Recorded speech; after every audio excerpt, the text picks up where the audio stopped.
Okay, so let's talk really quickly about a documentary that I just watched about a group called Synanon. The full name of the documentary is Synanon the Fix. Did the Cure Become a Cult? And the simple answer is yes. Hi, if you're seeing me for the first time, my name is Major Morris. TikTok just got banned where I lived, so I would appreciate a follow here on this app, but I would also appreciate a follow on my YouTube page just in case I get shut down over here. My link to my YouTube is in my bio. Thank you. So, the documentary about Synanon is a four-part documentary, and I think each episode is between 45 minutes to an hour. I've been watching it off and on for a few weeks, so some of the details are a bit fuzzy. So, we're just going to do high level review. Synanon was a group started by an alcoholic who had went through Alcoholics Anonymous and had graduated from that program. I believe after he graduated from that program, he started Synanon, and his purpose was to help addicts get clean. I believe it started in California. I could be wrong. Don't quote me. And it was a very raw program to help people get clean. So they had, think of maybe a storefront, something along that way in terms of size. Addicts would hear about it word of mouth. They would come in to get clean. The people who came in to get clean, basically you slept on the couch and other members of the group would watch you around the clock until you detox. Eventually, because these are people and humans, children became part of the group because maybe the addicts had children and the children were still with them even in the throes of addiction. So children became part of the group. And because it was such a small, all hands on deck type of detox program, children were tasked with doing certain jobs like emptying a, vomit pail or something like that. The guy who started the program, his name was Charles something, but he always went by, everybody called him Chuck. So the first few years of the program, those people were part of the documentary. And they talked about how it did help them get clean, but it was a very hard and very difficult program.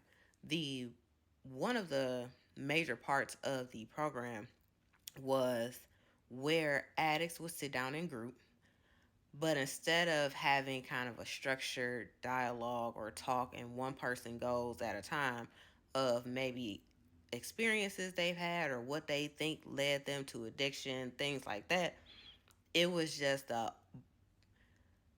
all out words brawl of people yelling at each other back and forth, or people kind of ganging up on one person and telling them what's wrong with them or why they keep acting the way that they acting or why they continue to use these narcotics. And a lot of the members of the group at that time said that it was very hurtful and it was very hard to endure, but it also did work. It made them consider or think about decisions that they made up until that point, or why they were doing the things that they were doing, or what had led them in their life to this point. So, although it was very brutal, they did say that it worked. And that part of the program actually came out of the founder, Chuck, saying that he had so much rage in him that he needed some way to release it. So this was the rage. This was the way to release the rage. And the rules were no physical violence, no threat of physical violence, but you could, yell and scream, you could stand up, you can get as loud as you wanted to, you could say what you wanted to say, again, as long as there was no threat of physical violence made to another member of the group. So that's the foundation of this group. Because they were a nonprofit, or they got qualified and registered as a nonprofit, they were not making money in the beginning. So they relied on donations from a lot of uh, businesses. And they also relied on the trade skills of a lot of the members. So maybe an addict was a butcher and a grocery store donated meat. That person, the butcher, would then, butcher all the meat so that it can be stored and frozen or cooked and fed to the rest of the group.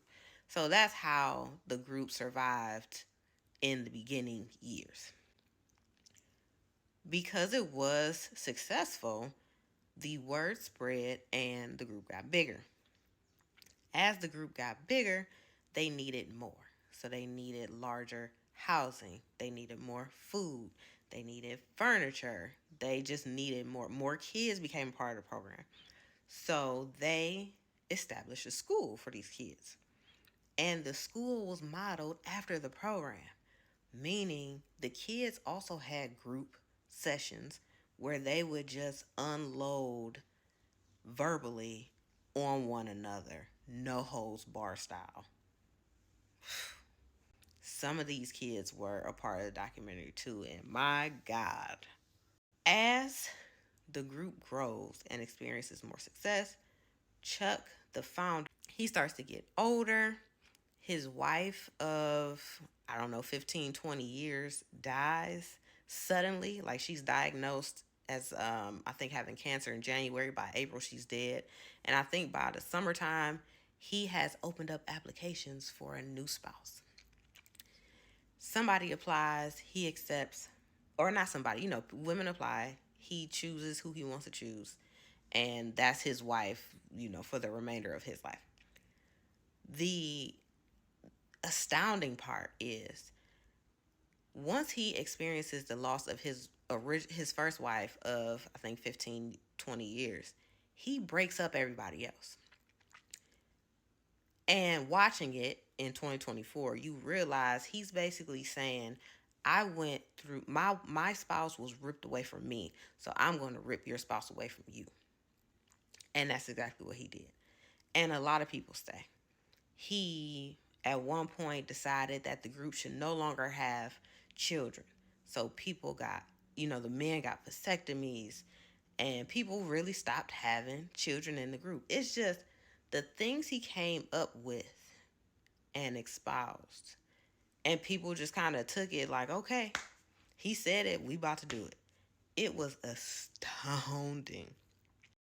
And towards the end of his life, he completely went off the rails. So at a certain point, all of his rantings were being broadcast because they had different facilities in different states and different parts of the country. Come to find out, he was bipolar. He started drinking again towards the end of his life, which led heavily to downfall of the organization, among other things, many other things. It was a wild documentary. It is on Max if you are interested.